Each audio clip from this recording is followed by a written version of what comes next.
بسم اللہ الرحمن الرحیم الحمد للہ والصلاة والسلام علی رسول اللہ وعلی آلہ واصحابہ اجمعین اما بعد۔ ناظرین کرام، السلام علیکم ورحمۃ اللہ وبرکاتہ۔ تفہیم دین کی اس بزم کے ہمراہ ہم آپ کی خدمت میں حاضر ہیں۔ آج کی اس نشست میں ہمارے ساتھ تشریف فرما ہے محترم مہمان جناب شیخ عبد الباسط محمد ابراہیم صاحب، جو کہ معروف علمی شخصیت ہیں۔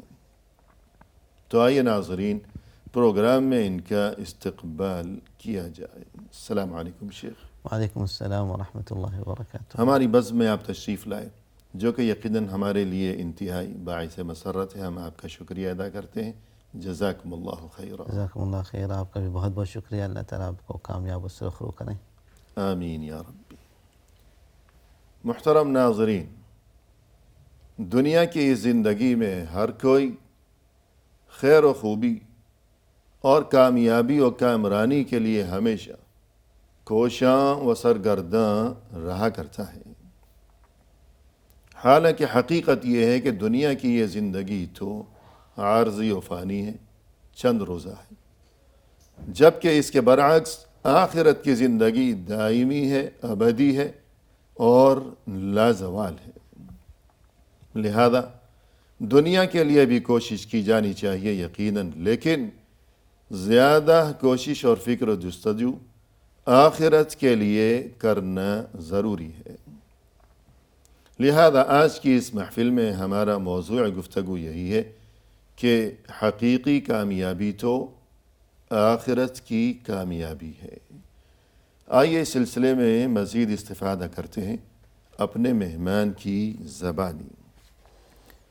محترم ارشاد فرمائیے گا کہ وَلَدَارُ الْآخِرَةِ خَيْرٌ، ارشاد ربانی ہے، یعنی حقیقی کامیابی آخرت کی کامیابی ہے۔ ارشاد فرمائیے۔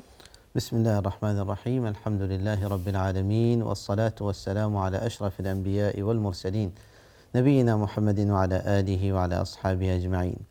یقیناً جب دنیا اور آخرت کو ہم ایک دوسرے کے سامنے رکھتے ہیں اور دونوں کے متعلق سوچتے ہیں تو معلوم چلتا ہے کہ دنیا اور آخرت کا کوئی مقابلہ ہے ہی نہیں۔ جی، دونوں کے درمیان کوئی کمپیریزن ہے ہی نہیں۔ صحیح۔ دنیا کو اگر دیکھا جائے، ایک مفہوم دنیا کا یہ آتا ہے کہ یہ دنوں سے ماخوذ ہے، جو کہ قریب ترین ہے، اور ایک مفہوم یہ آتا ہے دنی سے ماخوذ ہے، یعنی کہ جو کمتر ہے، گھٹیا ہے۔ جی، تو نام سے ہی معلوم چل رہا ہے کہ یہ وہ چیز ہے جس کے لیے انسان کو اپنی پوری زندگی، اپنا پورا مال، وقت اور دولت اس کے پیچھے لگا دینا جی، چاہیے۔ یعنی دنیا کے جو لفظی معنی ہے یا تو دنو یعنی قریب، مقصد یہ کہ یہ اس کا خاتمہ قریب ہے، چند روزہ ہے، یہ 2-4 دن کی بہار ہے بس، اس کے بعد خزاں۔ ختم، یا یہ دنی سے ماخوذ ہے، دنی کے معنی ہے گھٹیا چیز، گھٹیا، تو گھٹیا چیز کے پیچھے کیا پڑنا؟ بلا شبہ۔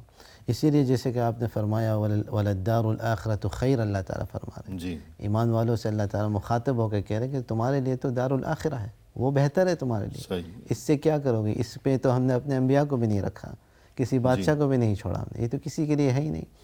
بلکہ دیکھیں تو تمام انبیاء اور صالحین جو گزرے ہیں ہم سے پہلے یا تو حضور صلی اللہ علیہ وسلم کے بعد جو صالحین آئے، جو بھی آئے، سب کی دعوت یہی تھی کہ آخرت پر غور کیا جائے۔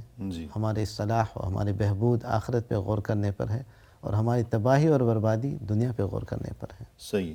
یعنی اسلام جو ہے، یہ بات واضح ہونی چاہیے کہ اسلام ترک دنیا کی تعلیم نہیں دیتا۔ دنیاوی ذمہ داریاں، دنیاوی کام کاج، دنیاوی بہتری کے لیے ترقی و محنت، یہ چیز بھی مطلوب ہے اور اس کی بڑی اہمیت ہے۔ دین اسلام میں اس کی تاکید و تلقین کی گئی ہے، لیکن جو بات اصل میں سمجھانا مقصود ہے وہ یہ کہ دنیا کے لیے ضرور محنت کی جائے، لیکن کم، زیادہ محنت آخرت کے لیے کی جائے، تو یہ ہے وہ دین اسلام کا پیغام۔ ایک اور بات اس سلسلے میں ہے جی، کہ کبھی دنیا کو آخرت پر فوقیت نہیں دیا جائے۔ صحیح، ہمیشہ یہ ہمیں مقام جان لینا چاہیے کہ دنیا کا مقام ادھر ہے اور آخرت کا مقام ادھر ہے۔ جی، کبھی بھی دنیاوی معاملات کو آخرت کے معاملات پر ہم فوقیت نہیں دیں گے۔ صحیح، تو یہی مطلب نکلتا ہے وَلَلدَّارُ الْآخِرَةُ خَيْرٌ لِلَّذِينَ يَتَّقُونَ أَفَلَا تَعْقِلُونَ۔ دیکھیں آیت کے آخر میں جو آیت آپ نے تلاوت کی شروع میں، جی، افلا تعقلون، کیا ہے تم سمجھتے نہیں کہ اللہ تعالیٰ فرمایا تمہیں عقل دیا، ہم نے ریزن دیا، تمہیں عقل دیا، کس کام کے لیے دیا؟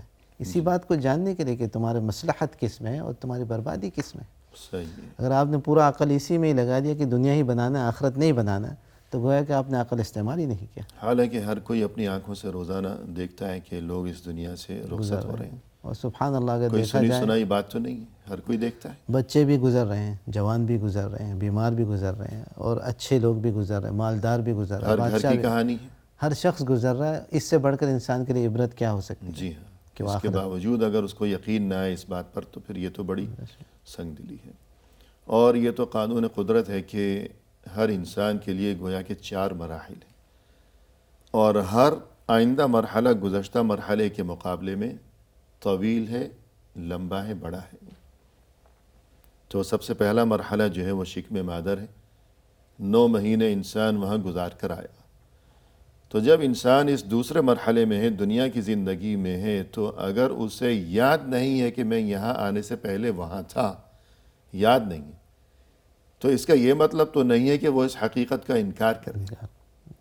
انکار تو کر ہی نہیں سکتا، یاد تو کچھ بھی نہیں ہے، لیکن حقیقت تو ہے۔ تو اسی طرح یہاں سے آگے تیسرے مرحلے کی جانب جانا ہے، جو کہ برزخ اور قبر کا مرحلہ ہے۔ وہ بھی اتنا ہی یقینی ہے جتنا وہ گزشتہ مرحلہ یقینی تھا کہ جہاں سے گزر کر آئے ہیں۔ پھر اس کے بعد چوتھا اور آخری مرحلہ ہوگا، یعنی آخرت کا، پھر یا جنت، اور اللہ ہم سبھی کو جنت والوں میں سے بنائے، اور یا خدا نخواستہ جہنم۔ تو آخرت کے لیے تیاری، یہ تو آخرت پر ایمان کی ایک شکل ہے، اور آخرت پر ایمان جو ہے یہ ارکان ایمان میں سے ہے۔ تو اس کی کیا اہمیت ہے، اس بارے میں کچھ دیکھیں فرمائیں۔ تمام انبیاء کی تعلیمات کے اندر آخرت پر ایمان رہا ہے۔ جی تمام اللہ تعالیٰ کی تمام کتابوں میں آخرت پر بڑا زور دیا گیا ہے، صحیح۔ کیونکہ اس پہ ایمان جب رکھتے ہیں تب بھی جا کے ہمارے اعمال سدھرتے ہیں، جی تبھی ہمیں دل کرتا ہے کہ آخرت کے لیے کچھ کر لیں۔ اچھے کام کریں۔ جب آخرت پر ایمان ہی نہیں ہو تو صحیح پھر میں نماز کیوں پڑھوں، صحیح۔ پھر میں کسی غریب کی مدد کیوں کروں، پھر میں کوئی عمل صالح کیوں کروں، اور برائیوں سے کیوں بچوں؟ کیوں بچوں برائی سے؟ یہ تو میرا ایک ہی موقع ہے، اس میں جو کچھ کرنا کر لو صحیح۔ اور اپنی زندگی میں عیاشیاں کر لو۔ دیکھیے یہ آخرت پر جو ایمان، یہ ایک ایسی چیز ہے جو تمام بھلائیوں کی چابی ہے، جی، اور برائیوں کے معاملے میں گویا یہ لگام ہے یہ لگام ہے۔ کہ برائی کی طرف اٹھتے ہوئے انسان کے جو قدم ہیں، ان قدموں میں گویا کہ زنجیر پڑ جاتی ہے۔ زنجیر پڑ جاتی ہے۔ جب وہ سوچتا ہے کہ میں جو برا کام کرنے جا رہا ہوں تو کل قیامت برپا ہوگی تو اس کا جواب دینا پڑے گا، تو اس کے قدم رک جائیں گے۔ تو آخرت برائیوں کی طرف اٹھتے ہوئے قدموں کے لیے زنجیر ہے اور لگام ہے، اور نیکیوں کے معاملے میں گویا یہ چیز اس کے لیے ہمت افزائی کا ذریعہ اور وسیلہ ہے۔ آپ دیکھیں حضور پاک صلی اللہ علیہ وسلم کی زندگی کو دیکھیں، رات کو اٹھ کے نمازیں پڑھ رہے ہیں، کسی صحابہ کرام یا کسی شخص کو آپ نے حاجت میں دیکھا اس کی مدد کر رہے ہیں، صلہ رحمی کر رہے ہیں۔ حضرت خدیجہ آپ کی کیسی تعریف کرتی ہیں، اِنَّکَ لَتَصِلُ الرَّحِمَ جی وَتَحْمِلُ الْكَلَّ اِلَى آخِرِهِ، جی کہ آپ ضرورت مندوں کو بوجھ خود اٹھا لیتے ہیں جی اور آپ صلہ رحمی کرتے ہیں۔ تو آپ صلی اللہ علیہ وسلم کے اندر اتنے اچھے اچھے پہلو جو ہیں، یہ تو کیفیت تھی، یعنی بلندی اخلاق کا یہ عالم بعثت سے پہلے تھا، بلا شبہ نبوت اور رسالت سے سرفراز بعد میں کیے گئے۔ بلندی اخلاق کا یہ عالم، یہ کیفیت، یہ نبوت ملنے سے پہلے کی بات ہے، تو بعد میں کیا بعد عالم میں ہوگا۔ کیا۔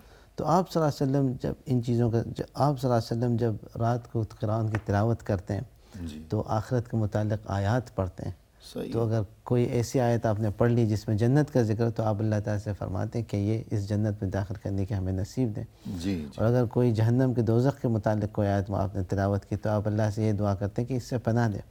تو گویا کہ آپ ہمیشہ آخرت کے ساتھ ہی رہ رہے ہیں، جی اور یہ وہی چیز ہے جس کو سوچ کر کے آپ اپنے اس راستے میں آگے، اور یہ اعمال آپ نے اپنا لیا ہے۔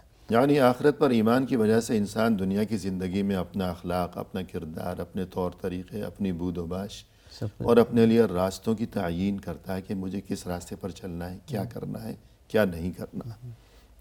تو اس سلسلے میں وَمِنْهُمْ مَنْ يَقُولُ رَبَّنَا آتِنَا فِي الدُّنْيَا حَسَنَةً وَفِي الْآخِرَةِ حَسَنَةً وَقِنَا عَذَابَ النَّارِ۔ تو اس بارے میں کچھ فرمائیے گا۔ یہ تو ایک دعا ہے، قرآنی دعا ہے، جس میں ہمیں یہ سکھایا جا رہا ہے کہ مومن صرف دنیا کی سعادت کا طلب نہیں کرتا جی بلکہ آخرت کی سعادت کا بھی ہمیشہ طلب کرتا ہے۔ جب کبھی دنیا کا کوئی معاملہ اللہ تعالیٰ سے چاہتا ہے کہ سدھار دیں تو یہ بھی کہتا ہے کہ ساتھ میں آخرت کا معاملہ بھی ہمارے لیے سدھار دیں۔ جی تو یہی میسیج ہے اس دعا کے اندر، جس میں اللہ تعالیٰ فرمانے وَمِنْهُم مَن يَقُولُ، اللہ تعالیٰ اس آیت کو جب ذکر کرتے ہیں پھر در حقیقت بعض اور مثالوں کا بھی ذکر کرتے ہیں، لیکن جی ان میں سے اس مثال کو اللہ تعالیٰ پسندیدہ کر کے ذکر کرتے ہیں اور فرماتے ہیں کہ ایمان والوں کے اندر ایسے ہیں جو اللہ تعالیٰ سے یہ دعا کرتے ہیں کہ یا اللہ دنیا میں بھی ہمیں ایک حسنہ دیں، ایک بھلائی دیں، ایک اچھائی دیں، اچھی زندگی دیں، اور آخرت میں بھی ہر ہمیں بھلائی، ہر بھلائی دیں۔ حسنہ جو ہے یہ نکرہ ہے جی ہاں، کہ ہر قسم کی خیر و خوبی سے یا اللہ تو ہمیں نواز اس دنیا کی زندگی میں بھی اور آخرت میں بھی ہمیں نواز، ہر قسم کے۔ اسی لیے بقول اہل علم انسان اگر کوئی مخصوص خیر اللہ سے طلب کر رہا ہو، ٹھیک ہے، وہ بھی اچھی بات ہے، لیکن یہ تو جامع دعا ہے کہ یا اللہ تو ہمیں دنیا میں اور پھر آخرت میں بھی ہر خیر و خوبی عطا فرما، تو یہ تو بہت اچھی بات ہے کہ اب خیر و خوبی کیا ہے وہ ہم سے زیادہ اللہ جانتا ہے۔ ہم نے خود اگر کہا کہ یا اللہ ہمیں فلاں خیر عطا فرما دے، گویا ہم نے دروازہ بند کر دیا کہ بس وہی ایک چیز ہم مانگ رہے ہیں، باقی کچھ ملے یا نہ ملے تو کوئی خبر ہی نہیں۔ پھر یہ بھی ممکن ہے کہ جو چیز ہم مانگ رہے ہیں شاید اللہ کے علم میں اس سے بھی بہتر کوئی چیز ہو ہمارے لیے، تو ہم خود کو محروم کیوں کر رہے ہیں؟ تو یہ دعا بہت قیمتی دعا ہے۔ پھر مزید جو کہ آج کا ہمارا موضوع گفتگو ہے کہ مومن کی شان یہی بیان کی گئی ہے قرآن میں کہ جب وہ اللہ سے اپنے لیے دنیا کی بہتری مانگتا ہے تو اس کے ساتھ ہی آخرت کی بہتری کا سوال بھی کرتا ہے، آخرت کو وہ فراموش نہیں کرتا۔ اسی طرح فرمایا کہ من آمن باللہ والیوم الآخر وعمل صالحا فلهم اجرهم عند ربهم ولا خوف علیہم ولا هم يحزنون۔ بہت اہم ترین پیغام فرمائیے گا۔ اس آیت کے اندر اللہ تعالیٰ فرمانا جو شخص اللہ پر ایمان رکھتا ہے اور آخرت پر ایمان رکھتا ہے تو اللہ تعالیٰ فرماتے ہیں اور نیک عمل کرتا ہے۔ جی اصل بات یہ نیک عمل کرتا ہے، ایمان کے ساتھ نیک عمل بھی ہے۔ صحیح۔ لیکن آپ یہ بھی دیکھیں کہ اللہ تعالیٰ نے صرف اللہ پر ایمان رکھتا ہے یہاں پر ذکر نہیں کیا، اللہ پر ایمان اور آخرت پر ایمان، صحیح، کیونکہ وہی چیز ہے جو انسان کو آمادہ کرتی ہے۔ جی تو وعمل آیت صالحا، پوری کر لیں پھر۔ جی ہاں، وعمل صالحا، اور نیک عمل کیا، فلہم اجرہم عند ربہم، تو ایسے لوگوں کے لیے اجر ہے اپنے رب کے ہاں۔ صحیح، ولا خوف علیہم، یہ ان کا دوسرا انعام، ان پر کوئی خوف نہیں، جی ولا هم يحزنون، ان پر کوئی غم بھی نہیں، صحیح۔ کوئی حزن نہیں ان کے لیے۔ تو یہ اتنی بڑی نعمتیں، یہ خوشخبریاں کہ نہ خوف کرنے کی ضرورت ہے نہ غم کرنے کی، آخرت انشاءاللہ ان کی محفوظ ہے۔ تو یہ خوشخبری جو ہے یہ کس چیز کے نتیجے میں انہیں نصیب ہوئی؟ یہ ایمان اور عمل صالح، اللہ پر اور آخرت پر جی ایمان ہو، آخرت خاص طور پر، خاص طور پر۔ کہ جیسے آپ نے فرمایا کہ اگر صرف اللہ پر ایمان ہو دل میں تو نیک اچھے کام جو ہیں ان کا اہتمام اور برائیوں سے بچنے کی فکر اور کوشش، شاید صرف اللہ پر ایمان جو ہے یہ اس سلسلے میں یہ جذبہ اتنا مضبوط نہ ہو انسان کے دل میں، لیکن اس کے ساتھ آخرت کا تذکرہ کیا، من آمن باللہ والیوم الآخر، کہ آخرت کا جو خوف ہے۔ یہ جیسے کہ خوف اور رجا ہوتا ہے، جی ہاں، اللہ پر آپ نے ایمان رکھا تو رجا آ گیا آپ کے پاس، اللہ رحیم ہے غفور ہے، لیکن جب آپ نے آخرت پر بھی ایمان تو خوف بھی آ گیا آپ کے پاس۔ دونوں پہلو انسان کے اندر ہونے اور کہ دنیا ہمیشہ کے لیے نہیں، ہاں، تو عمل صالح انسان اس کے ساتھ ایک دن کرے، مرنا ہے، پھر قبر میں کیا ہوگا اپنے اللہ۔ اعمال کا سامنا کرنا ہے۔ پھر جب انسان سوچے گا کہ قبر میں جب منکر نکیر آئیں گے تو پھر اگر دنیا میں میرا عمل اچھا ہوا تبھی وہاں معاملہ درست ہوگا، پھر قبر میں خدا نخواستہ کوئی پریشانی نظر آئی تو نماز جو ہے وہ روشنی بن کر آئے گی اور صدقہ جو ہے وہ بھی روشنی بن کر آئے گا وغیرہ وغیرہ۔ تو یہ ان چیزوں کی یاد انسان کو اچھے کاموں پر آمادہ کرتی ہے۔ تو ایک وقفہ لیں گے ناظرین، فی الحال لیتے ہیں مختصر سا وقفہ، ہمارے ساتھ ہی رہیے گا۔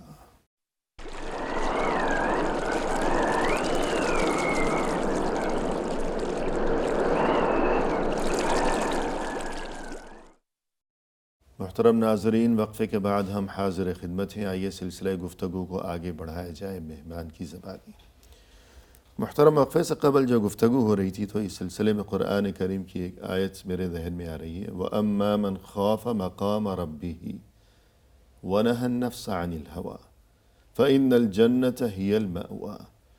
تو اس حوالے سے یعنی برائیوں سے بچنا، تو یہ جو احساس ہے جس کا تذکرہ اس آیت میں کیا گیا ہے کہ یہ احساس ہمیشہ دل میں زندہ رہنا چاہیے. تو اس بارے میں کچھ فرمائیے گا، کیا ہے وہ احساس؟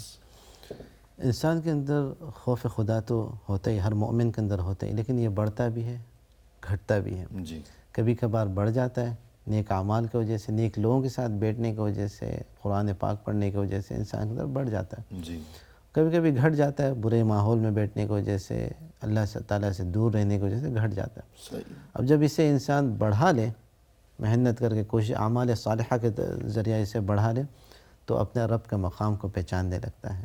جی جب اپنے رب کو مقام کو پہچاننے لگتا ہے تو یہ جان لیتا ہے کہ میں کتنا کمزور ہوں، کتنا حاجت مند ہوں دنیا میں اور آخرت میں اللہ کے سامنے. تو کیا کرتا ہے؟ تو عامل صالح کرتا ہے، اور وہ ہر وہ چیز کرتا ہے جس سے وہ اللہ کے غصے سے اور غضب سے اپنے آپ کو بچا کے رکھے. جی اسی لیے اللہ تعالیٰ فرماتے ہیں وَأَمَّا مَنْ خَافَ مَقَامَ رَبِّهِ وَنَهَى النَّفْسَ عَنِ الْهَوَىٰ. پہلے خوف آتا ہے انسان کے دل میں، اللہ کے مقام کو اپنے دل میں اتارو اور اللہ سے ڈرو، پھر اپنے آپ کو اپنے ہوا سے، اپنے برائیوں سے، اپنے تو اللہ کے مقام کو ذہن میں وہ تازہ رکھے کہ اللہ کا جو مقام ہے اور میری کیا حیثیت ہے، میں بندہ محتاج. تو یوں اس بات کو سوچ کر وہ برائیوں سے بچتا ہے. مزید یہ کہ وَأَمَّا مَنْ خَافَ مَقَامَ رَبِّهِ، تو مفسرین نے اس کا یہ معنی بھی بیان کیا ہے کہ جو ڈرتا رہا مقام ربی، یعنی اپنے رب کے سامنے کھڑے ہونے سے، قیام، کہ یوم یقوم الناس لرب العالمین، کہ ایک وقت آئے گا جب سبھی لوگ رب العالمین کے سامنے کھڑے ہوں گے. کیا امیر، کیا فقیر، کیا بادشاہ، کیا خادم اور کیا مخدوم اور کیا کالا اور کیا گورا.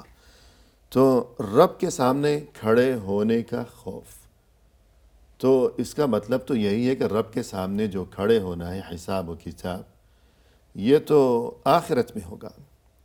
تو بات وہیں آ گئی کہ آخرت پر ایمان جو ہے یہ ایسی چیز ہے کہ جو انسان کو اچھے کاموں پر آمادہ کرتی ہے یہ چیز، اور برائیوں کی طرف بڑھتے ہوئے اس کے قدموں کو زنجیر لگ جاتی ہے آخرت پر ایمان کی وجہ سے. تو دنیا میں رہتے ہوئے آخرت کے لیے ہم کیسے دنیا کی زندگی سے فائدہ اٹھائیں، اس موقع کو غنیمت جانیں، تو وہ کیا اسباب ہیں کہ جنہیں اختیار کیا جانا ضروری ہے؟ اس بارے میں کچھ فرمائیے گا. دنیا کے اندر ہر لمحے کو ہمیں آخرت کے لیے استعمال کر لینا چاہیے. جی دنیا کے اندر جتنے بھی لمحات، دنیا میں زراعت الاخرہ جیسے کہ بعض روایتوں میں آتا ہے صحیح. کہ دنیا تو ایک کھیت ہے جس کے اندر آپ آخرت کے لیے پیداوار اگاتے ہیں. جی ہر لمحے میں ہر چیز کو آپ استعمال کریں. دنیا کے اندر اللہ نے آپ کو جو ذاتی طاقت دی، یا مالی طاقت یا علمی طاقت، جو کچھ بھی آپ کو اللہ نے دیا، اس سے آپ استعمال کریں آخرت کے بھلائی کے لیے، آخرت کے بہبود کے لیے. اس سے آپ کا دنیا بھی بنتا رہے گا، آپ کی آخرت بھی بچ جائے گی. سبحان اللہ. تو اس سلسلے میں ایسا ہے کہ آج جو بوئے گا کل وہی کاٹے گا. وہی کاٹے گا، وہی آخرت میں وہی ملنا ہے جو آپ کو دنیا میں کرنا ہے. جی تو لیکن ہر کام کرتے وقت دل میں اللہ کا خوف اور احساس جواب دہی. اسی کو تو تقویٰ کہتے ہیں. جی بالکل. کہ انسان کے دل میں ہمیشہ اللہ کا خوف رہے، جیسے کہ آپ نے ذکر کیا، وہ مقام یاد رہیں کہ صحیح. مجھے اللہ کے سامنے اکیلے کھڑا ہونا ہوگا. جی نہ میرے ساتھ کوئی والدین ہوں گے، نہ کوئی دوست ہوگا، نہ کوئی میرے ساتھ رہے گا اس وقت. جی یہ احساس انسان کے دل میں جب آ جائے، اسی کو کہتے ہیں تقویٰ. اسی کوئی کو بڑھانا سفارشی ہے. بھی نہیں ہوگا، جی کوئی اور سفارش نہ یہ کہ فدیہ دے کر کوئی تاوان دے کر جو ہے. بچنے کا کوئی راستہ نہیں. صحیح ہے. فَمَن يَعْمَلْ مِثْقَالَ ذَرَّةٍ خَيْرًا يَرَهُ. آپ نیکی کا ایک چھوٹا سا بھی عمل کریں گے تو اس دن آپ خیریت اچھی چیز دیکھیں گے. جی اچھا بدلہ نظر آئے. اچھا بدلہ نظر آئے گا. ایک ہی چیز جو آپ کو بچائے گی اس دن، آپ کا ایمان اور عمل صالح. صحیح ہے. الذین آمنوا وکانوا یتقون لہم البشریٰ فی الحیاۃ الدنیا وفی الآخرہ. آخرت کا لفظ ہے. جی اس تو بارے دیکھیں اس میں بھی آخرت کا لفظ آ رہا ہے. اس آیت کے اندر اللہ تعالیٰ فرما رہے ہیں کہ جو ایمان رکھتے ہیں اور تقوی اختیار کرتے ہیں اپنی زندگی کے اندر، تو ایسے لوگوں کے لیے بشارت ہے. لہم البشریٰ فی الحیاۃ الدنیا وفی الآخرہ. زندگی میں بھی بشارت ہے اور آخرت میں بھی بشارت ہے. جی بعض مفسرین فرماتے ہیں زندگی میں بشارت ہے، جب ان کا موت قریب آ جاتا ہے تو فرشتے انہیں بشارت دیتے ہیں، جی تو ان کی زندگی کی بشارت ہو گئی. صحیح. اور آخرت میں بھی بشارت ہے، ان کے آخرت جنت کے اور موت سے قبل بھی زندگی بھر جو ہے، یعنی اللہ کی طرف سے دل میں اچھے خیالات آنا انسان کو، کہ وہ مطمئن رہتا ہے.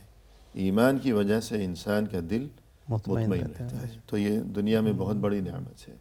فَلَنُحْيِيَنَّهُ حَيَاةً طَيِّبَةً وَلَنَجْزِيَنَّهُمْ أَجْرَهُمْ بِأَحْسَنِ مَا كَانُوا يَعْمَلُونَ.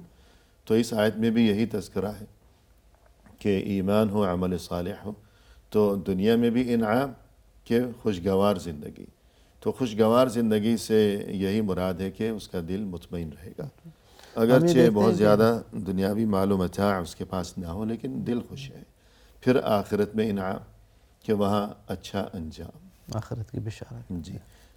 تو پہلی چیز ہو گئی گویا کہ دنیا میں رہتے ہوئے ہم آخرت کے لیے تیاری کریں، اس مقصد کے لیے پہلی چیز ہو گئی کہ ہم تقوی اور پرہیزگاری کو اپنا شیوا و شعار بنائے رکھیں۔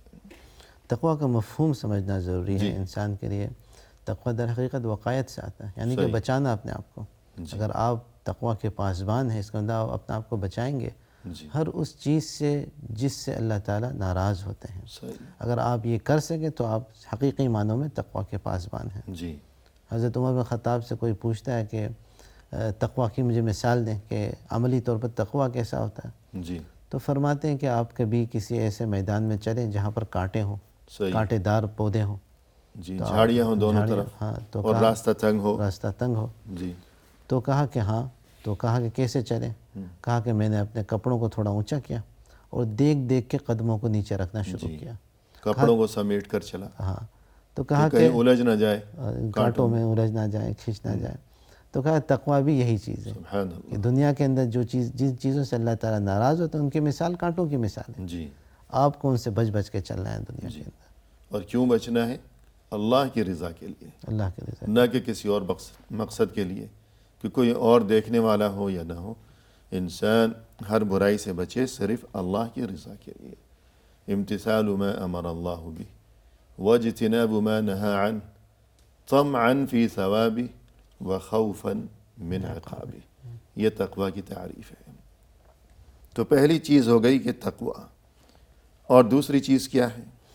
دوسری چیز تو اس سلسلے میں یہی ہے کہ انسان حضور صلی اللہ علیہ وسلم کی سنت کا پیروکار بن جائے۔ جی، آپ صلی اللہ علیہ وسلم تمام انبیاء کی سنتوں کا خلاصہ لے کے آگئے۔ جی، آپ صلی اللہ علیہ وسلم کی سنت پر اگر آپ نے عمل کیا، گویا کہ حضرت ابراہیم، حضرت نوح، حضرت موسیٰ، عیسیٰ سب کی سنتوں پر آپ نے سبحان عمل کر اللہ، لیا۔ تمام خوبیوں کا مجمع ہے۔ مجمع کے جو خوبیاں تمام انبیاء کو حاصل تھے، اللہ تعالیٰ نے وہ حضور صلی اللہ علیہ وسلم کو دے دیا۔ جی، جو سبحان مرکزی اللہ۔ تعلیمات ہیں تمام انبیاء کے، سارے تعلیمات حضور صلی اللہ علیہ وسلم کی تعلیمات کے اندر موجود ہیں۔ جی، تو آپ حضور صلی اللہ علیہ وسلم کے تعلیمات پر چلیں، ان کی زندگی کو اپنائیں، تو اسی طرح سے آپ آخرت میں سعادت حاصل کریں گے۔ اس کے علاوہ ہمارے لیے کوئی راستہ ہی نہیں ہے۔ اللہ تعالیٰ نے جو ہمارے لیے راستہ رکھا ہے آخرت تک پہنچنے کے، آخرت کی سعادت تک پہنچنے کے لیے، جی، وہ حضور صلی اللہ علیہ صلی وسلم، اللہ ان کی سنت پر چل کے ہی ہمیں سعادت حاصل ہو، جی، دنیا میں بھی آخرت میں۔ آخرت میں بھی۔ لقد كان لكم في رسول الله أسوة حسنة لمن كان يرجو الله واليوم الآخر، یوم الآخر۔ یعنی آخرت کا تذکرہ یہاں بھی ہے۔ جو کوئی قیامت کے دن پر ایمان رکھتا ہو تو اللہ پر ایمان اور آخرت پر ایمان، تو اسے چاہیے کہ وہ ہمارے رسول صلی اللہ علیہ وسلم کو ہمیشہ اپنے لیے اسوہ حسنہ، یعنی روشن مثال اور قابل تقلید نمونہ سمجھا کرے۔ تو یہ دو باتیں ہو گئیں کہ دنیا میں رہتے ہوئے پہلی بات تو یہ کہ ہم تقوی و پرہیزگاری کا راستہ اختیار کریں۔ دوسری بات یہ ہو گئی آخرت میں کامیابی کے حصول کے لیے کہ ہم رسول اللہ صلی اللہ علیہ وسلم کی تعلیمات کو اپنائیں زندگی کے ہر شعبے میں۔ تیسری بات یہ ہے کہ انسان اپنے آپ کو عبادات کے اندر سرگرم کر لیں۔ صحیح، عبادات کے متعلق بات تو ہم بہت کرتے ہیں، لیکن عبادات عملی طور پر ادا کرنے سے ہی انسان آخرت میں سرخرو ہوتا ہے۔ جی، خاص طور پر نماز کا خاص اہتمام کرنا۔ عبادات کے اندر جو سب سے بڑا فرض ہے ہمارے اوپر، جو 5 وقت ہمیں ادا کرنا ہوتا ہے، وہ نماز ہے۔ زندگی بھر ادا کرنا، ہر حالت میں، صحت میں بھی، مرض میں بھی، حضر میں بھی، سفر میں بھی۔ صحیح بات ہے۔ تو نماز انسان اگر صحیح طرح سے ادا کرے تو اس کے لیے آخرت میں بشارت ہے۔ جی، بلکہ آپ صلی اللہ علیہ وسلم فرماتے ہیں کہ جس نے نماز 5 وقت ادا کیا، اس کی مثال ایسا کہ ایک نہر میں وہ 5 بار نہا رہا ہے، تو اس پر اب کوئی گناہ کا گندگی اور میل رہے کچیل گی کیسے نہیں۔ باقی رہے گا؟ تو اب جب گندگیاں یہیں صاف کر لیں گے تو آخرت میں انسان جو ہے امید رکھتا ہے کہ وہ دریا میں نہا رہا ہے روزانہ 5 بار، اور یہ نہیں کہ کبھی سستی ہو جائے کہ بھئی آج تو دل نہیں چاہ رہا، اتنی دور کون جائے گا دریا پہ، تو وہ دریا اس کے دروازے پر ہی بہہ رہا ہے۔ کمثل نہر جار علی باب احدکم، دریا تو دروازے پر ہی ہے، تو سستی کا سوال بھی نہیں ہے۔ اور پھر یہ بھی آپ دیکھیں کہ انسان اپنے آپ کو ہی صاف کرتا ہے ان عبادات سے۔ جی، اپنا ہی درجہ بلند کرتا ہے، اللہ تعالیٰ کو کوئی فائدہ نہیں پہنچاتا ان عبادات سے، جو اچھا کام کرے گا اپنے لیے، اپنے لیے ہی کرے گا۔ تو جتنی بھلائی کریں گے، جتنی شوق سے اور صحیح طریقے سے ہم نماز خشوع و خضوع کے ساتھ پڑھیں گے، اتنا زیادہ ہماری زندگی متاثر جی۔ ہوگی۔ تو اس سلسلے میں مسجد اور مسجد کی تعمیر، پھر مسجد میں حاضر ہو کر نماز وغیرہ، تو اس چیز کی فضیلت قرآن کریم میں اس چیز کو آخرت کے ساتھ ملا کر کسی آیت میں بیان کیا گیا ہو تو یہ ارشاد فرمائیے گا، کیونکہ ہماری گفتگو آخرت کے بارے میں ہے۔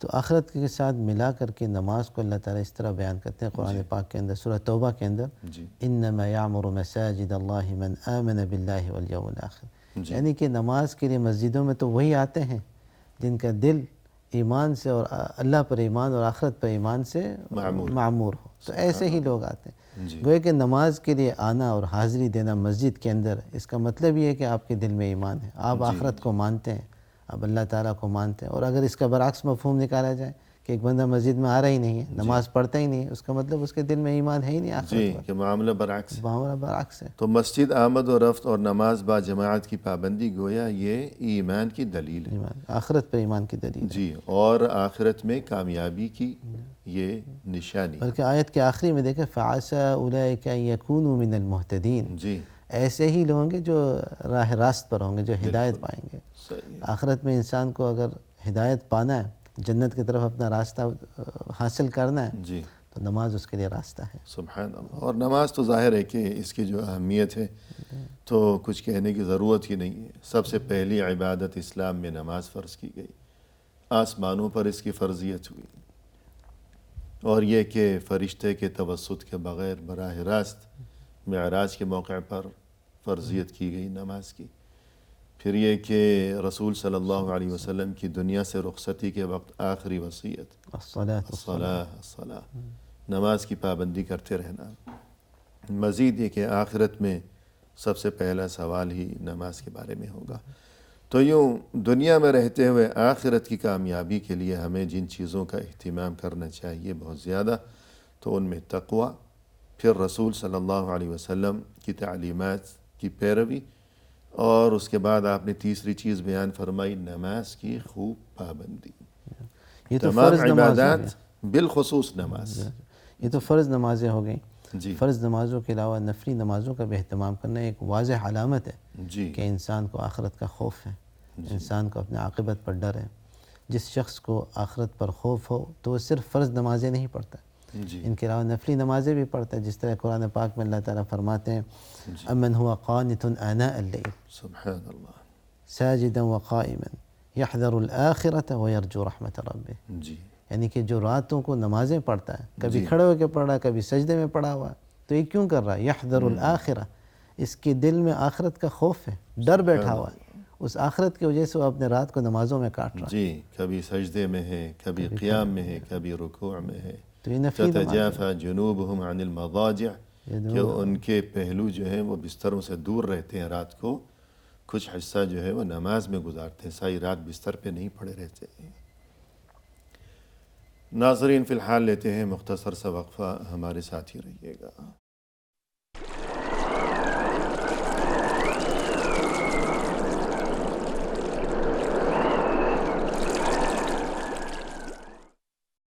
ناظرین وقفے کے بعد ہم حاضر خدمت ہیں، آئیے سلسلہ کلام کو اب پایہ تکمیل تک پہنچایا جائے اپنے محترم مہمان کی زبانی۔ شیخ وقفے سے قبل گفتگو یہ چل رہی تھی کہ دنیا کی عارضی و فانی زندگی میں رہتے ہوئے آخرت کی زندگی جو کہ دائمی و ابدی ہے، لا زوال ہے، تو حقیقی کامیابی تو آخرت کی کامیابی ہے۔ تو یہاں رہتے ہوئے اس حقیقی کامیابی کے لیے ہمیں کیا طریقے اپنانے ہوں گے؟ تو چند طریقے آپ نے اس سے قبل اپنی گفتگو میں بیان فرمائے، تو اب ہم چاہیں گے کہ مزید اس سلسلے کو آگے بڑھائیے۔ اس سلسلے میں جو ہے ایک اہم ترین شے یہ ہے کہ انسان دعا کریں، جی دعا گو رہیں، ہمیشہ اللہ تعالیٰ سے التجا کریں، دعا کریں کہ آخرت میں اس کے ساتھ بھلا ہو، اس جی کی آخرت بچ جائے، جنت کا راستہ اسے حاصل ہو جائے، اور جہنم اور جحیم سے اللہ تعالیٰ اسے بچا دیں۔ جی در حقیقت دعا ایسی چیز ہے جس میں انسان اپنا سوچ کا عکس دکھاتا ہے۔ جی اگر آپ کو کسی کا سوچ کا عکس دیکھنا ہے تو دیکھیں دعا کیا کرتا ہے۔ سبحان اللہ. جسے گاڑی اور مال و دولت سے تعلق ہے وہ اللہ تعالیٰ سے یہی چیزیں مانگتا ہوگا. جی اور جس کے دل میں آخرت کا خوف بیٹھا ہوا ہے اور اللہ وہ تعالیٰ آخرت وہ آخرت کا ہی مانگتا ہے اللہ تعالیٰ سے. جو دنیا کو پہچان گیا اور آخرت کو اپنے اولویات پہچان گیا تو یقیناً وہ اللہ تعالیٰ سے آخرت کا ہی دعا کرے گا. اسی لیے تو وہ ایک حدیث ہے کہ طوبیٰ لمن وجد فی صحیفته الاستغفار، سبحان اللہ. کہ قیامت کے دن جب نامہ اعمال تقسیم ہو رہے ہوں گے تو جسے اپنے نامہ اعمال میں دنیا میں اپنا یہ عمل نظر آیا کہ وہ ہمیشہ اٹھتے بیٹھتے استغفار بہت زیادہ کیا کرتا تھا، تو اس کے لیے طوبیٰ یعنی بڑی خوشخبری ہے. بلکہ جنت کے ناموں میں سے ایک نام ہے جی ہاں، توبہ. کہ اسے طوبیٰ یعنی جنت میں داخلہ نصیب ہوگا. تو جس کے دل میں آخرت کی فکر ہوگی، نجات کی فکر ہوگی، تو اسے جب بھی موقع ملے گا اگر اسے یہ بتا دیا جائے کہ اس وقت قبولیت دعا کا یہ موقع ہے تو وہ فوراً آخرت کے لیے ہی کچھ مانگے گا، توبہ استغفار کرے گا. اللہ راضی ہو جائے تو سب کچھ خود ہی مل جائے گا. تو جی اس بارے میں مزید فرمائیے گا. دعا کی قبولیت کے اوقات کا جیسا آپ نے ذکر کیا جی اس کو تلاش کریں، اس کو جان لیں اور ان اوقات کے اندر جو آخرت کے لیے دعا کریں. یہ مومن کی صفت ہے جو آخرت چاہتا ہے.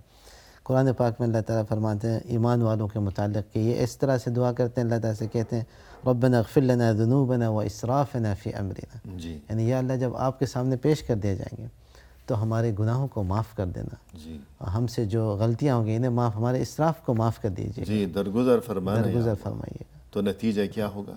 تو نتیجہ آگے آیت میں اللہ تعالیٰ فرماتے جی. ہیں فآتاہم اللہ ثواب الدنیا وحسن ثواب الآخرہ جی واللہ یحب المحسنین.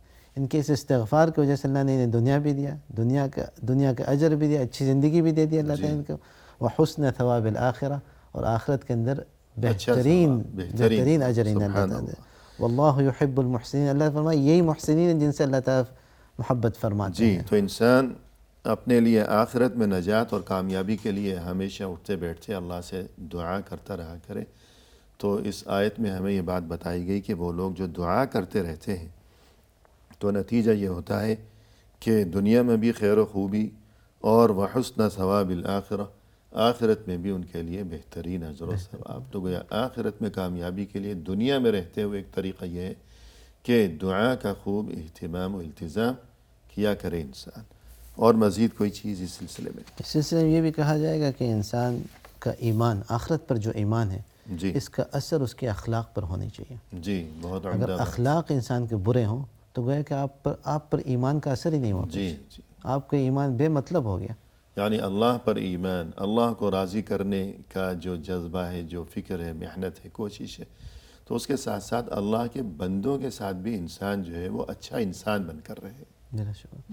در حقیقت ہمارے اچھے اخلاق جو ہوتے ہیں ہماری روح کی خوبصورتی ہے. جی جس طرح ہم اپنے چہروں کو خوبصورت رکھنا چاہتے ہیں، اپنے کپڑوں کو، لیکن اندرونی جو روح بیٹھا ہے ہمارے اندر اس کی خوبصورتی ہمارے اخلاق میں نمودار ہوتے ہیں. اصل انسانیت وہ. اصل انسانیت وہی چیز ہے. جی تو جب ہمارے دل میں ایمان بیٹھا ہوا ہے اللہ تعالیٰ پر، آخرت پر، تو اس کا اثر ہمارے اخلاق پر ضرور ہونا چاہیے. اچھے اخلاق کا بدلہ ہمیں جی آخرت میں ہی ملے گا. تو آپ صلی اللہ علیہ وسلم سے روایت ہے یا تو قرآن پاک میں اللہ تعالیٰ فرماتے ہیں اس سلسلے میں تلک الدار الآخرہ نجعلها للذین لا يريدون علوا في الارض ولا فسادا والعاقبۃ للمتقین. جی تو دیکھیں اس آیت کے اندر اللہ تعالیٰ اخلاق کا ذکر کر رہا ہے اور آخرت کے ساتھ اسے جوڑ رہے ہیں. جی فرما رہے ہیں کہ تلک الدار، آخرت کی جو دار ہے، آخرت کا جو جگہ ہے، جو گھر ہے آخرت کا، صحیح. نجعلها للذین لا يريدون علوا في الارض، ہم تو اس کو یا تو وہ آخرت ایسے لوگوں کو دیں گے جن کے دل میں کوئی علو نہ ہو، کوئی غرور، تکبر، گھمنڈ نہ ہو، یعنی ان کے اخلاق اچھے ہوں. تو ایسے لوگوں کو آخرت کا بدلہ دیں گے جو فساد نہیں چاہتے ہیں. والعاقبۃ للمتقین، یقیناً متقین کو ایک اچھا عاقبت حاصل ہوگا. تو اس آیت میں اللہ کی طرف سے صاف صاف بتا دیا گیا کہ آخرت کی کامیابی اور آخرت میں بہترین مقام اور جو ابدی ٹھکانہ ہوگا تو وہ بہترین مقام، بہترین اجر و ثواب ان لوگوں کے لیے ہے جو دنیا میں رہتے ہوئے جن کے اخلاق اچھے ہیں، اور بالخصوص یہ کہ وہ تکبر نہیں دکھاتے. تکبر. تو یوں گویا کہ آخرت میں بہتری اور کامیابی کے لیے ایک اہم ترین طریقہ دنیا میں جسے اپنانا ضروری ہے وہ یہ ہے کہ انسان کا اخلاق اچھا ہو، جی. اور بالخصوص یہ کہ تکبر نہ دکھائے. اور اس کے علاوہ کوئی چیز؟ اس کے علاوہ ایسا ہے کہ انسان جن لوگوں کے ساتھ رہتا ہو، چاہے رشتہ دار ہو، چاہے پڑوسی ہو، چاہے دوست و احباب ہو، یا کام کے اندر کلیگز وغیرہ ہوں، جس کسی کے ساتھ جو رہتا ہو معاملہ کرتا ہو تو ان کے ساتھ بھلائی کا معاملہ کریں، کسی کا دل نہ دکھائیں، کسی کا مال لے کے بھاگ نہ جائیں، کسی کا گھر خراب نہ کر دیں، کسی کو حقیر نہ کسی کو حقیر قرار نہ دیں۔ تو اس طرح سے اچھے معاملات رکھیں ہر ان لوگوں کے ساتھ جن کے ساتھ ان کا جو رہن سہن ہوتا ہے، اٹھنا بیٹھنا ہوتا ہے۔ جی، یعنی اپنی زبان سے یا اپنے ہاتھ سے کسی کو کوئی تکلیف نہ پہنچائے۔ انسان پر در حقیقت دو قسم کے لوگوں کے حقوق بنتے ہیں، ایک وہ جو مکانی قربت رکھتے ہیں اور وہ جو خونی قربت رکھتے ہیں۔ جی، چاہے رشتہ دار ہو تو یہ خونی قربت ہے، ہمسایہ ہو، پڑوسی ہو، آفس میں آپ کے ساتھ کام کرتے تو یہ مکانی قربت رکھتے جی، ہیں، کہ جگہ قریب۔ جگہ۔ تو ان دونوں کے حقوق بنتے ہیں آپ پر، ان کا حقوق کا خیال رکھنا آخرت میں انسان کے لیے ایک نعمت بن کے پیش آتی ہے۔ جی، یہ جو ارشاد ہے کہ من کان یؤمن باللہ والیوم الآخر فلیحسن الی جارہ، آخر تک یہ ارشاد فرمائیے گا۔ تو اس حدیث میں اسی چیز کو حضور صلی اللہ علیہ وسلم بیان فرمایا جس کے متعلق ہم بات کر رہے تھے۔ جی، من کان یؤمن باللہ والیوم الآخر فلیحسن الی جارہ، یعنی جو شخص اللہ پر ایمان رکھتا ہو اور آخرت پر ایمان رکھتا ہو تو اپنے پڑوسی کے ساتھ اچھا معاملہ کریں۔ صحیح۔ تو اس معاملے کو اللہ تعالیٰ نے جو پڑوسی کے ساتھ، حضور صلی اللہ علیہ وسلم جو پڑوسی کے ساتھ معاملے اسے آخرت کے ساتھ جوڑ رہے ہیں۔ جی، کہ آخرت کا لفظ کہ آخرت پر ایمان رکھتا ہو تو پڑوسی کے ساتھ اچھا سلوک کریں، یعنی کہ آخرت پر ایمان رکھنا آپ کے سلوک میں نمودار ہوتا ہے۔ جی، واضح اور آگے مزید فرماتے ہیں وَمَنْ كَانَ يُؤْمِنُ بِاللَّهِ وَالْيَوْمِ الْآخِرِ فَلْيُكْرِمْ ضَيْفَهُ، جی، جو شخص اللہ پر اور یوم آخر پر، روز آخر پر ایمان رکھتا ہے تو اپنے مہمان کے ساتھ اچھا معاملہ کریں، جی، عزت کریں، عزت کریں، اسے اکرام کریں۔ وَمَنْ كَانَ يُؤْمِنُ بِاللَّهِ وَالْيَوْمِ الْآخِرِ فَلْيَقُلْ خَيْرًا أَوْ لِيَصْمُتْ، اور جو شخص اللہ پر ایمان رکھتا ہے اور آخرت پر ایمان رکھتا ہے تو یا تو کوئی اچھی چیز کہیں، اچھی بات بولا کریں، اچھی بات بولیں، یا تو پھر خاموش رہیں۔ تو آخرت کا لفظ استعمال کیا گیا یہاں ان تمام مواقع پر۔ تو گویا کہ مومن کے اعمال اور افعال اور خیالات اور تفکیر، اقوال، ہر چیز آخرت سے متاثر ہے، جی، تبھی جا کے انسان کی زندگی سدھرتی ہے۔ جی، اور یہ اس عنصر کو اگر نکال دیا جائے تو ساری چیزیں بگڑ جائیں گی۔ جی، اور ایک چیز اس سلسلے میں بہت اہم ہے کہ ہر ایک کے ساتھ بھلائی کرنا، کہ ضرورت مندوں کی مدد کرتے رہنا، مثلا حسب توفیق۔ تو یہ بھی دنیا میں رہتے ہوئے اپنی آخرت سنوارنے کا ایک طریقہ بتایا گیا ہے دینی تعلیمات کی روح سے۔ اس بارے میں کچھ فرمائیے۔ اس سلسلے میں حضور صلی اللہ علیہ وسلم فرماتے ہیں من یسر علی معسر یسر اللہ علیہ فی الدنیا والآخرہ، جی، ومن ستر مسلما سترہ اللہ فی الدنیا والآخرہ، یعنی کوئی شخص تنگی کا شکار ہو تو آپ جا کے اس مسلمان کی تنگی کو دور کرتے ہیں تو اللہ تعالیٰ آپ کی دنیا اور آخرت کی تنگیاں دور کر دیں گے۔ جی، اور کسی شخص پر آپ پردہ ڈالتے ہیں تو اللہ تعالیٰ آپ کی خامیوں پر دنیا اور آخرت میں پردہ ڈالیں گے۔ جی، یعنی پردہ پوشی کرتے ہیں، پردہ پوشی کر، یعنی کسی کی کوئی برائی ہمارے علم میں آئی، ہم نے اسے بدنام کرنے اور اس کا چرچا کرنے کی بجائے خاموشی اختیار کی، اس کے عیب کو چھپا لیا، پردہ ڈالا۔ تو ایسا ہے کہ جو کچھ بھی ہم کرتے ہیں نیک نیتی سے، تو چھوٹا سا اس کا نتیجہ کیا ہوگا کہ آخرت میں جو ہے آخرت میں اس کا اللہ ہماری پردہ پوشی ہمارے فرمائے گا۔ پردہ پوشی، تو عیب سے خالی تو کوئی بھی نہیں، بلا شبہ انسان کو ہے، یہ پتلا ہی سوچنا ہے، چاہیے غلطیوں اس کا ایک عیب ہمارے ہاتھ لگ گیا تو دسیوں عیب تو ہمارے اندر بھی۔ اللہ اکبر۔ یہ تو اللہ نے پردہ پوشی کے ستاری کا معاملہ فرما رکھا ہے، اللہ نے ستار العیوب وغفار الذنوب۔ تو دوسروں کے عیوب کو ہم چھپائیں گے تو اللہ ہمارے عیوب کو چھپائے گا، رسوائی سے بچائے گا قیامت کے دن۔ تو ایک چیز یہ بھی ہے کہ اور اسی طرح حدیث ہے کہ ان اہل المعروف فی الدنیا ہم اہل المعروف فی الآخرہ۔ تو اس بارے میں کچھ فرمائیے۔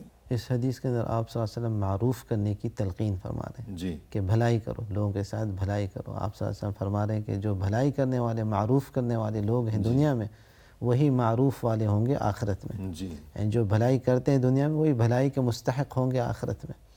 تو ہم در حقیقت جیسے کہ اپنے لیے ہی بھلائی کرتے ہیں، کسی اور کے لیے کچھ نہیں کر رہے ہیں۔ جو کچھ ہم بھلائی کرتے ہیں اسی کا بدلہ ہمیں ہی خود ملتا ہے۔ جی، وما تفعلوا من خیر یوفى الیکم وانتم لا تظلمون، جی، جو کچھ بھی آپ بھلائی کریں گے وہ مکمل طور پر آپ کے پاس ہی واپس آئے گا، سبحان اور آپ کے ساتھ ہرگز زیادتی ہونے والا نہیں۔ جی، تو در حقیقت پورا دنیا میں پورا بدلہ دیا پورا جائے، پورا بدلہ بلکہ انسان کو بڑھا چڑھا کر دیا جائے۔ سبحان اللہ۔ تو یضاعف لمن یشاء واللہ یضاعف لمن یشاء۔ جی، اسی طرح فرمایا کہ للذین احسنوا فی هذه الدنیا حسنہ ولدار الآخرۃ خیر ولنعم دار المتقین۔ احسنوا، دوسروں کے ساتھ بھلائی، تو اس بارے میں فرمائیے۔ اس سلسلے میں جو آیت کے اندر جو لفظ استعمال للذین احسنوا، جی للذین احسنوا فی هذه الدنیا حسنہ، احسنوا جو ہے اس کا ایک مفہوم یہ ہے کہ لوگوں کو اتنا دینا جس کا وہ متوقع نہ تھے۔ صحیح، آپ نے لوگوں کے ساتھ بھلائی کیا، اپنے ساتھ بھلائی کیا، کسی کے ساتھ بھی اچھا سلوک کیا تو آپ نے اس کے ساتھ احسان کیا، جی اس کو اتنا دیا جس کا وہ متوقع ہی نہیں تھا۔ جی، اسے تو یہ امید ہی ہوتا ہے، امید ہی نہیں نہیں تھی، امید سے بڑھ کر امید سے بڑھ اس کے ساتھ بھلائی کی۔ تو ایسے لوگوں کے لیے اللہ تعالیٰ فرماتے ہیں للذین احسنوا فی هذه الدنیا حسنہ، تو اس دنیا میں ان کے لیے بھی حسن ہے، ان کے لیے اجر ہے، صحیح، لیکن یہاں ان کا اجر ختم نہیں ہوتا، صحیح ہے، ان کا اجر تو آگے اللہ تعالیٰ بڑھائیں گے، یعنی اجر جو ہے یہ وقتی نہیں ہے۔ وقتی نہیں ہے، تو کیسے بڑھائیں گے اللہ تعالیٰ؟ وَلَدَارُ الْآخِرَةِ خیر، اس سے بہتر اجر ان کو آخرت میں ملے گا، وَلَدَارُ الْآخِرَةِ، اور دیکھیں وَلَدَار لام کے ساتھ شروع، یعنی یقیناً تاکید کے ساتھ اللہ تعالیٰ فرما رہے ہیں کہ دار الآخرہ، آخرت کا گھر ان کے لیے بہتر ہوگا، وَلَنِعْمَ دَارُ الْمُتَّقِينَ، اور کتنا بہترین وہ جگہ ہے جو متقین کے اللہ تعالیٰ نے تیار کر کے رکھا ہے۔ گویا اس دنیا کی چند روزہ زندگی میں رہتے ہوئے آخرت جو کہ ہمیشہ کے لیے، وہاں کی ہمیشہ کی کامیابی حاصل کرنے کے لیے اور حقیقی کامیابی حاصل کرنے کے لیے ہمیں جو طریقے ہمارے دین نے بتائے ہیں، تو ان میں سے ایک طریقہ یہ بھی ہے کہ اللہ کی عبادت کے ساتھ ساتھ اور عقیدہ و ایمان کی درستی کے ساتھ ساتھ اور دعا کے ساتھ ساتھ انسان کو چاہیے کہ وہ خوش اخلاقی کو اپنائے، سبھی کے ساتھ، والدین کے ساتھ، رشتہ داروں کے ساتھ، پڑوسیوں کے ساتھ، کام کاج کے جو ساتھی ہیں ان کے ساتھ، اور جو کوئی ضرورت مند ہیں ہمارے آس پاس، وقتاً فوقتاً ہم حسب توفیق ان کی مدد کرتے رہا کریں، ان کے لیے ہم دست تعاون بڑھاتے رہا کریں۔ پروگرام کے اختتام پر ہم تہہ دل سے آپ کا شکریہ ادا کرتے ہیں کہ آپ یہاں تشریف لائے اور آپ نے بہت عمدہ انداز میں رہنمائی فرمائی۔ ہماری دعا ہے کہ اللہ تعالیٰ آپ کے علم میں، آپ کے عمل میں، آپ کی عمر میں مزید خیر و برکت عطا فرمائے۔ آپ کو بھی خیر و برکت عطا فرمائے اللہ تعالیٰ۔ آمین یا رب۔ اور اسی کے ساتھ ناظرین کرام، اختتامی موقع پر تہہ دل سے ہم آپ کا بھی شکریہ ادا کرتے ہیں کہ آپ نے ہمارا یہ پروگرام دیکھا، اور اس دعا کے ساتھ کہ اللہ تعالی ہم سبھی کو دونوں جہانوں میں، دنیا میں بھی اور پھر بالخصوص آخرت میں کامیابی و کامرانی سے اللہ تعالی ہمیں نوازے۔ ہمیں دیجیے اجازت، فی امان اللہ، وآخر دعوانا ان الحمد للہ رب العالمین۔